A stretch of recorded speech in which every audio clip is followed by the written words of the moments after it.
Good evening, everyone. My name is Caitlin Hennessy. I'm the program coordinator for Global Connections, and we're at getting started with food preservation. And here at Global Connections, we offer engaging co- and extracurricular opportunities for online students wherever they have an internet connection.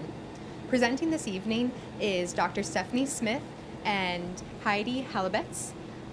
Dr. Smith is the WSU Extension Consumer Food Sciences Specialist, and Heidi is an undergraduate student at the School of Food Science here at WSU. And throughout the evening, please use the chat box, which you will see located underneath the video, and you can use that to discuss tonight's content, ask questions to the presenters, or if you have any technical difficulties, please do let us know. You'll see myself as well as Kristen in the chat box, and we'll be your event moderators for this evening. Okay, I'm going to hand it on over to Heidi and Dr. Smith.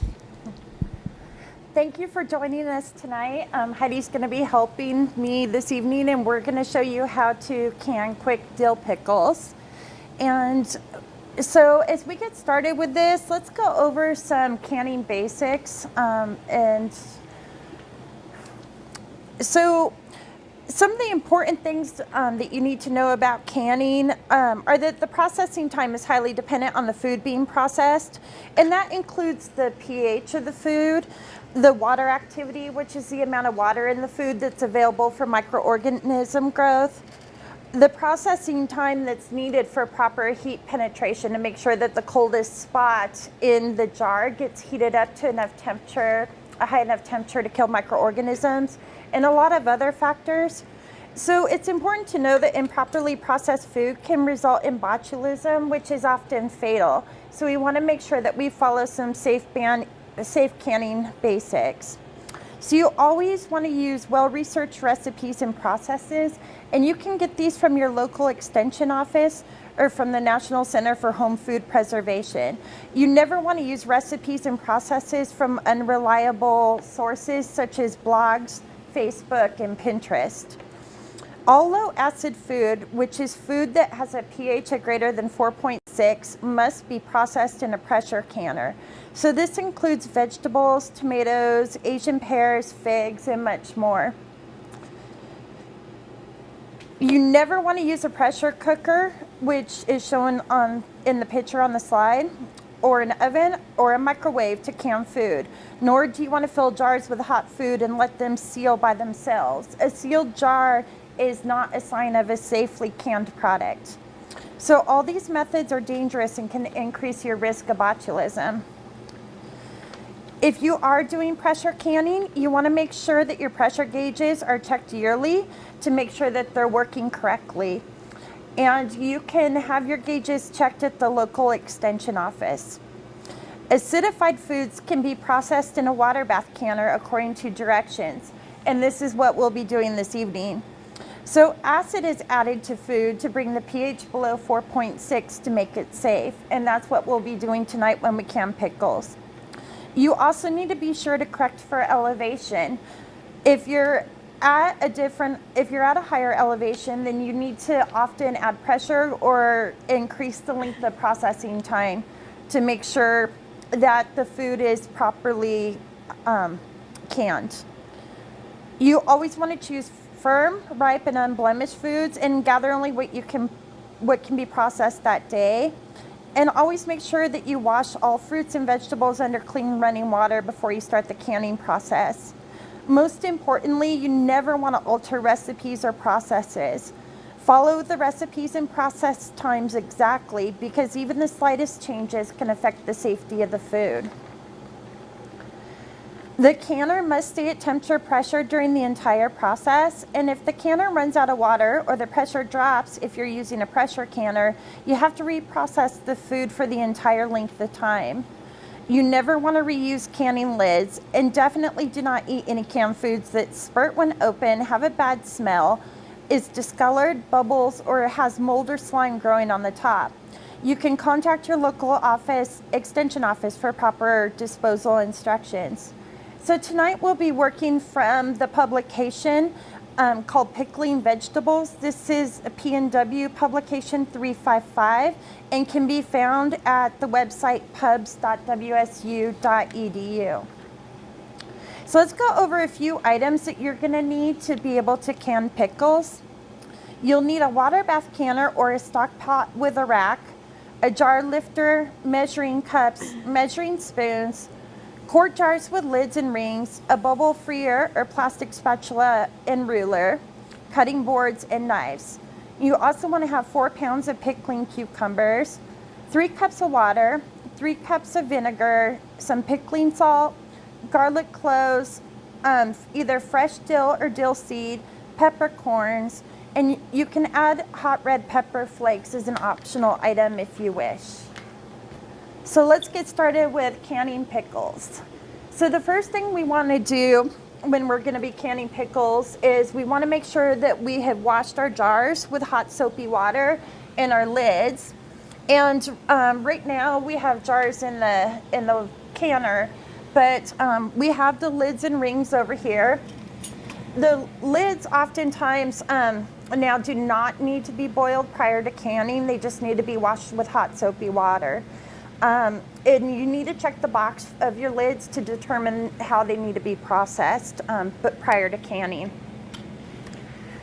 So what we're going to do next is Heidi is going to make the brine for our pickles. So if you want to go ahead and add the 3 cups of water. Sure.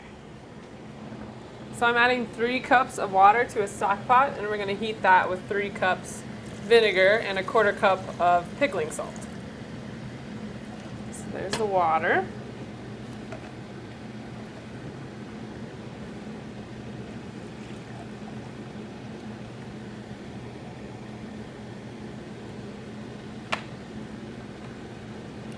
There's the vinegar. And we pre-measured a 1/4 cup of pickling salt. Made specifically for pickling, you want to make sure you use pickling salt, not just any salt. And heat that to boiling so we're prepared to hot fill our jars. Okay, so while we're waiting for that to heat up, I'm just going to go over here and finish preparing our cucumbers. I've already sliced a lot of them, but I have a few more that still need to be sliced. So what you need to do is cut off about a 1/16 of an inch of the bottom of the cucumber, of the blossom end of the cucumber, so the part where the opposite of the stem. And this is because the blossom end has some enzymes which could cause the pickle to, or the cucumber to become soft and deteriorate.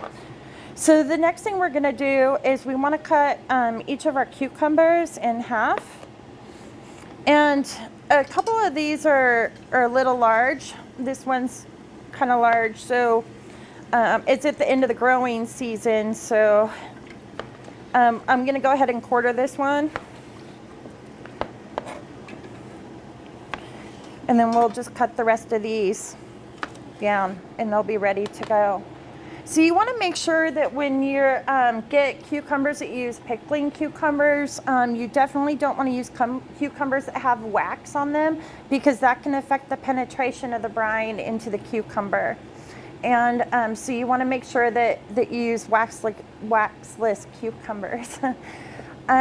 And then, as Heidi had already mentioned, as far as the canning salt goes for pickling, you want to make sure that you use canning salt. Other salts can cause impurities in the product. They can lead to weird taste in the pickles, and also cloudiness, which can make it hard to tell if it's if the pickle is having, if your jarred pickles are having issues with spoilage or any other problems. So always make sure you're using the canning salt.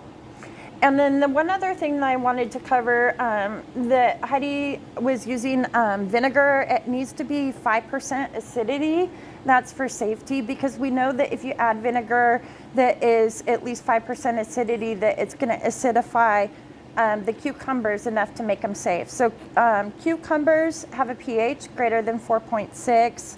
And so we need that 5% acidity to bring the pH down below 4.6 to make a safe canned product. And if you're wondering how to find that, it often just says here on the bottom of the bottle in small letters that it's 5% acidity, so you can just check the label on that. Okay, so Right now, we have our jars we've washed them and put them in this canner. We've heated them up. And so we want to make sure the jars are hot before we start filling them up. So we're going to go ahead and take one out at a time and just empty out the water that's in them, as Heidi's doing. Okay, and we'll just set them either on a cloth or on the cutting board, and we can start adding pickles to the jars.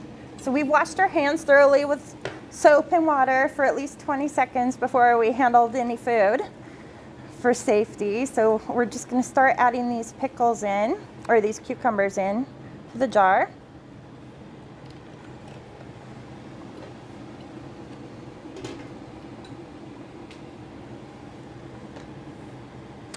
So when you're packing these in, you want to pack them in firmly because you don't want them to float up during processing, but you do want to, you don't want to pack them in too tight so that the heat can't penetrate into the center of the jar. So you can play around with some sizes here and see what's going to work best for getting those packed in well. And you also want to leave enough headspace, so we need at least a ½ an inch at the top of the jar, so you don't want to fill the pickles up past that at all. So we'll just shove these in. Okay. So what we'll do next is we're going to add 2 teaspoons of dill seed. So you can use either dill heads or dill seed. 1 dill head is equivalent to 1 teaspoon of dill seed. So we've chosen to use the seed tonight instead. So I'll just add 2 teaspoons of the dill seed. And over here we have some sliced up garlic. So the cloves have been sliced in half. So we want to add 4 halves of garlic. And then we're going to add 4 peppercorns.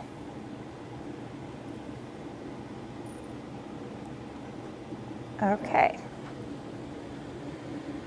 So we'll come over here and still waiting for this to come up to a boil. So sometimes takes a minute or two. So we want to try to keep the jars as hot as possible. So I'll go ahead and start filling this second jar though in the meantime.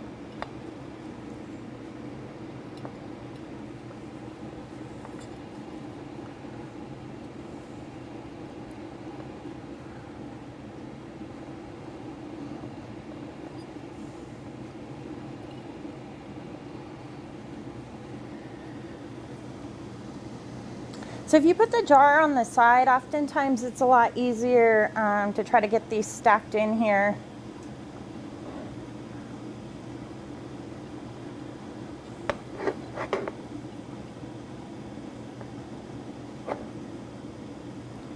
Okay, so this one's getting pretty full.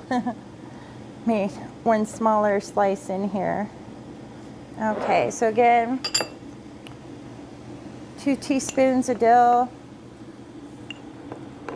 4 garlic clove halves, and 4 peppercorns. Okay, so I can see that's starting to steam up some. So as you can see here, we have a couple of different canners. So I'll go over that for just a minute while we're waiting for the brine to heat up. So this canner here is an electric canner, and it's nice because you can plug it in. It doesn't take up your stove top. And then it has a spout on here, which makes it easy to be able to drain it when you're done using it. And then we have a standard water bath type canner here. And I can show you more of this canner in just a moment. One of the things that's nice about it is it has both of these have a glass lid, so you can tell when the water is boiling and make sure that the water stays boiling during the entire process. But you can use just a standard stock pot. You just need to have some sort of tray underneath. Actually, I can show you on this one. So it has a rack in here that holds the jars, and this is going to allow water to circulate around and heat the jars evenly, and just circulate under the bottom side of the jars. And so even if you use a stock pot, that's fine. You can often buy just these racks at a local hardware store.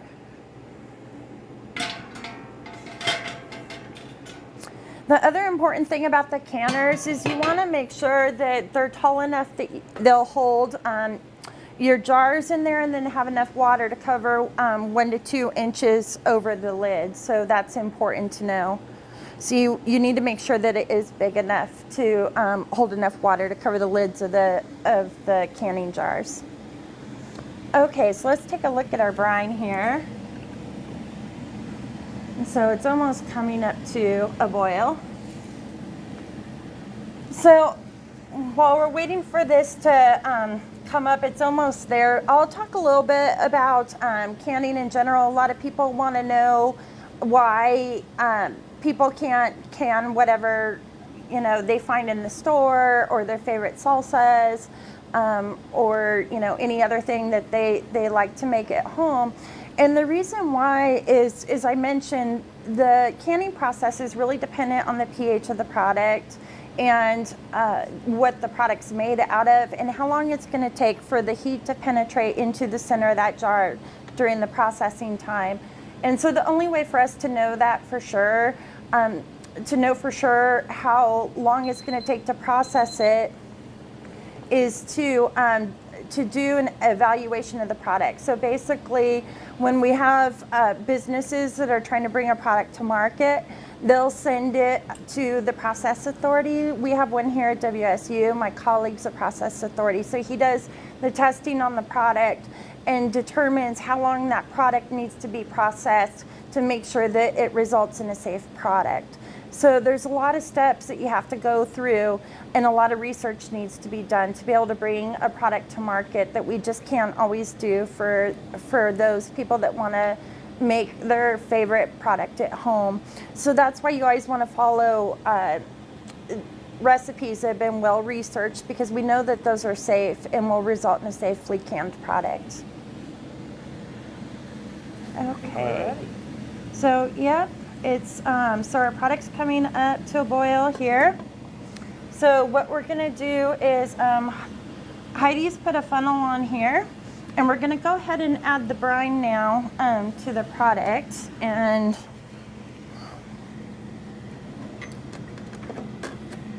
the funnel just makes it a lot easier to try to get that hot brine in there without spilling it everywhere.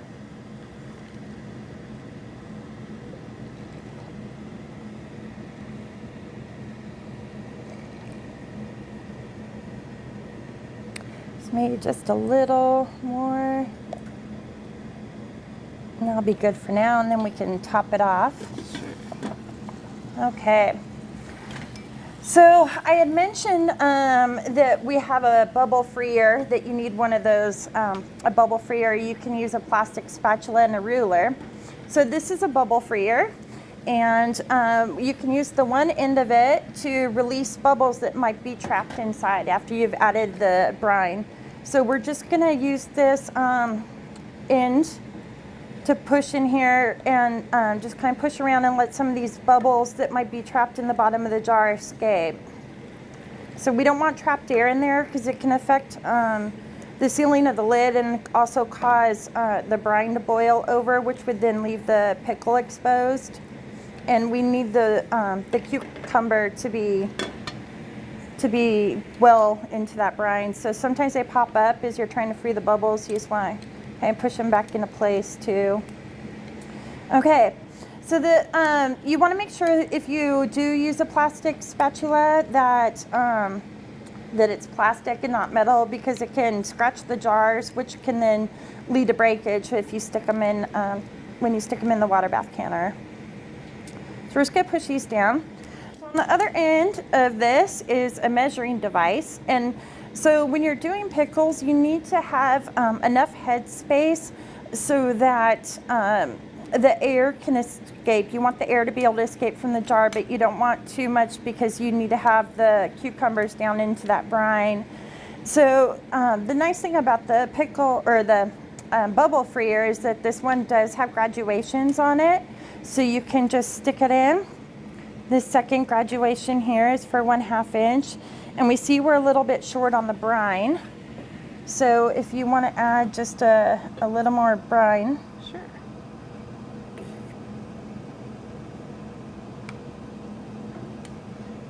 I can get the pickle freer out of your way. Good. So that looks pretty good. It's right about 1/2 inch. Okay.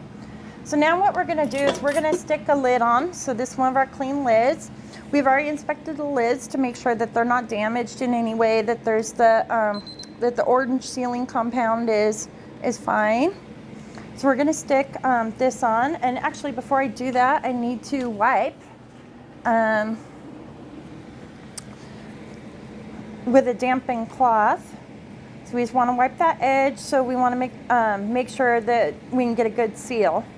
So you always want to wipe that. And then we're going to stick this on. And then here's your ring. So you just want to put the ring on finger tight. So we're using 2-part lids here. And those are the preferred lids. And I can talk more about those in a minute. But right now we want to get this back into the water bath. So I'll go ahead and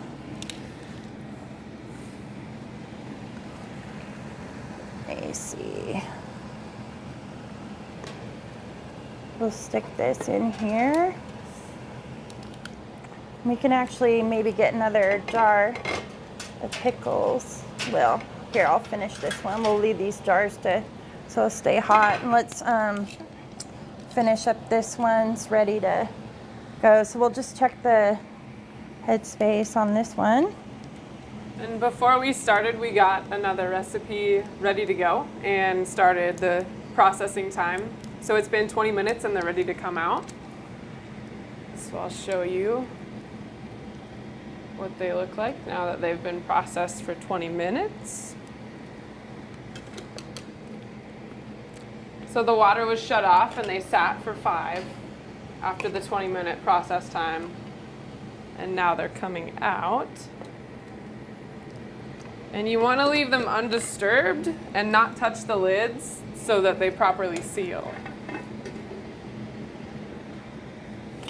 Great, okay. Got this done. So if you want to put that in, Sure. and then we'll pull out another jar and we can get those packed. I'll move these over to the cloth. So I'll just move very gently over.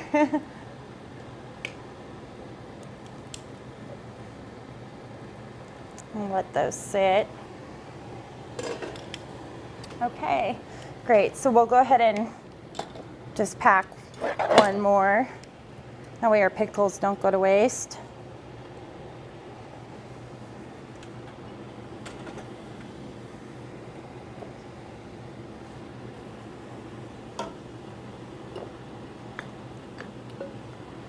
It's best if you have pickles or cucumbers that are evenly sized, but that's not always possible. So sometimes you gotta cut them up maybe a little more, cut some up more than others, but we'll just shove these in here. Let me see. The jar is pretty hot, so you don't want to burn yourself. Okay.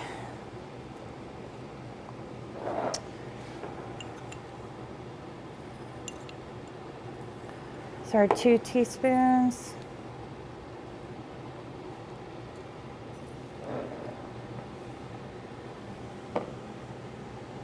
Okay, so we'll bring this over and fill that one up.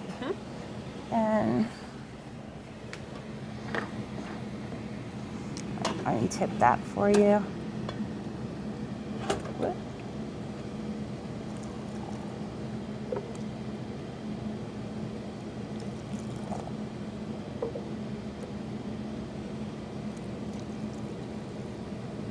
That's good for now.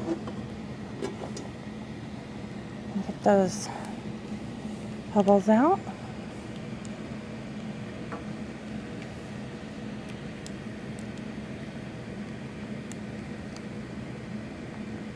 Make sure those bubbles or those cucumbers are down the brine. And again, wipe the lid so we get a good seal on it. Recheck the headspace. And we're gonna need just a little more brine.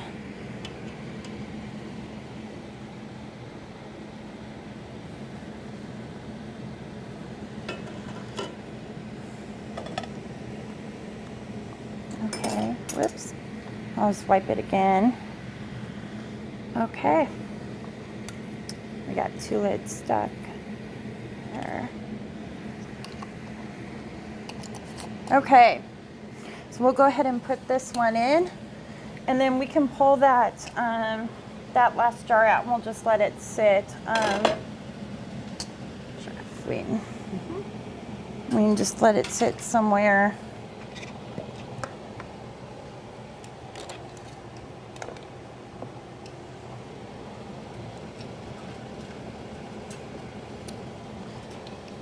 Sometimes the handles are nice to have, but sometimes the jars fall over inside and it's hard to get them out.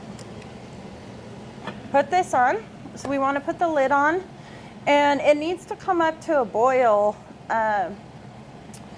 and process for 20 minutes. So we're going to go ahead and start our timer.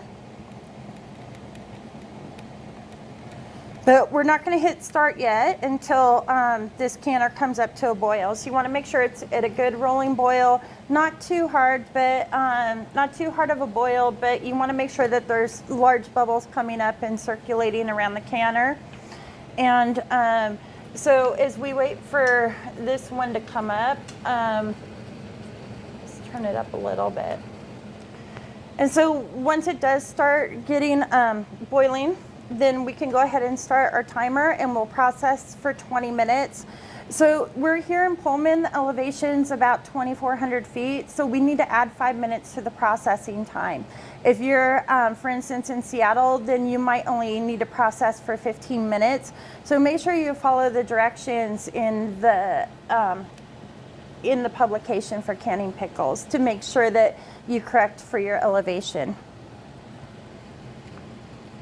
Okay, so as Heidi showed you already, these pickles we put in the canner a little earlier, and they're ready to go. And I know they're supposed to sit undisturbed, but let's see if we can very carefully move. We'll just carefully move them over. So when you bring these, so you definitely don't want to tip them or anything, just keep them upright and move them very carefully.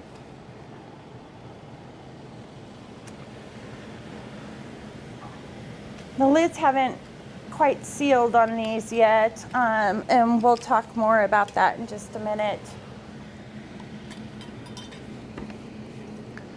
Let me get some of these out of the way.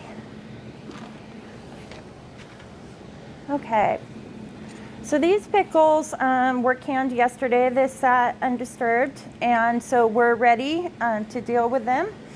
And so one of the first things you want to do is check the lid and make sure when you push on it that it doesn't make any sounds, that it doesn't pop back on you at all. This one has a little bit of tag or something on it, but actually, Heidi, do you want to grab a jar real quick over one of the canning jars? Yeah. And then, so you just want to make sure you check those seals, make sure that there's nothing that's leaking out of the jar and that they look good. If you push on the seal, this one doesn't make any noise, but I don't know if you guys can pick this one up, but when you push, it kind of makes that click, click noise. That means that the lid hasn't sealed. And so if something happens, you have a jar that doesn't have a sealed lid on it, you have a choice. You can either put it in your refrigerator and use the product. With pickles, you can probably leave it in there for several weeks. It should be fine. Or you need to reprocess it. So when we talk about reprocessing, that means you have to restart over with clean jars. You have to heat them up again. you're going to have to heat up the brine again and repack everything into clean jars, and then you're going to have to put new lids on there. So probably the best thing to do would be to just put them in the refrigerator if they don't seal. Okay, so the next thing you want to do is to remove the lids, or the rings, not the lids. So we're using these 2-part lids, and these are the preferred lids to use. There's a lot of other kinds on the market, but the 2-piece are better because you can get a view into the pickles and see if for some reason something started growing in there because it wasn't processed properly. You might have mold or slime if it wasn't processed properly. Also, these will give if you do start getting some bacterial growth that produces a gas, and it'll pop that lid up. So you always want to check these lids too before you open up a canned food product, and just make sure that that lid is still down. So you just take these out, make sure it's clean. And then what you should do is on the lid, you want to write down what the product is and when it was canned. It is best to use the product within 1 year after you've canned it. That's not for safety, but that is a quality issue. So your product will have best quality if it's used within a year. Also, for pickles, it's good to let them sit about 4 to 5 weeks on the shelf before you eat them for the best flavor. So we can, we'll want to label these and then store them in a cool, dark place so that they don't have changes due to light or too much heat. Okay, so these ones are ready to go once we label them. And some other things I wanted to cover again, just as a reminder, is that you want to make sure if you that the lid is down when you go to use them. You also want to make sure that the lid doesn't, liquid doesn't spurt out when you do open up the jar, because that's a sign that there might be spoilage. You want to make sure that there's nothing growing on top of the food, that you don't see any fungi or slime, and that there isn't any odd odors. And also remember that just because the lid is sealed, that doesn't mean it was canned properly. So again, you want to make sure that you only eat food that was canned properly using research methods. Excuse me. Okay, so we've covered spoilage, and I don't know, you guys probably couldn't hear it, but one of the lids just sealed. You hear a little pink when the lid seals down on the jar. So basically the air is evacuated and it just pulls a vacuum down on that lid and seals. So we're going to let these just sit overnight. And so that's how you can pickles. And does anybody have any questions or? So our first question asks, could you use the same bunch of spices to pickle other vegetables like green beans? So there is a lot of overlap with pickling green beans and also pickling the cucumbers. So again, you want to make sure that you follow research and approved recipes, which you can get either from the National Center for Home Food Preservation or from the WSU Extension publications. And they'll tell you exactly how much spice to use and other products to use for pickling green beans. But there are recipes for that available. Our next question asks, why do people store homemade canned goods upside down? And does that actually make them preserve longer? No, and actually I haven't seen that. And they should not be stored upside down. That might come from an old process, so we don't recommend that you store them upside down. They should be stored upright on the shelf. Our next question asks, what causes exploding homemade canned goods? A neighbor gave us some canned beets and exploded all over the pantry one night. Okay, so that's a great question. So what often happens is that you have either spoilage microorganisms or other microorganisms that are inside the jar. So your food's out in nature, and even though you wash it, you don't get all the microorganisms out. They're in the air, they're on surfaces. No matter how clean you're trying to be, the one organism we're concerned with most is Clostridium botulinum, because it produces the botulinum toxin and gives you botulism. So any of these organisms, or not any of them, but a lot of them will produce a gas. So what happens is they start basically eating the food, and they end up producing carbon dioxide as a byproduct. And so that can cause the product to, it gets, a lot of gas just builds up inside the jar, and then that can cause the lid to pop and cause the food and liquids to come out. So that's definitely signs of improperly canned food. And at that point, it would be good to contact the extension office, or we have publication on our website too that tells you how to safely dispose of that food, because there's a concern if there is botulism toxin that's been produced by an organism in the jar, that it can make you sick. Even a slight little bit can cause paralysis and severe lifelong symptoms or death. Okay, so I guess that's the end of our questions. So we do have one more slide for you, and we just want to give you some resources where you can go for more information.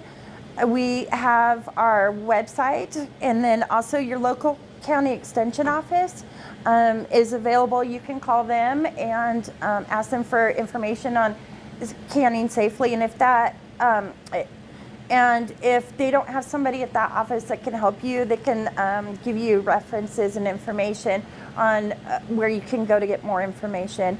And we have our website and also our Twitter and Facebook pages that you can visit, where we update with all sorts of food safety information.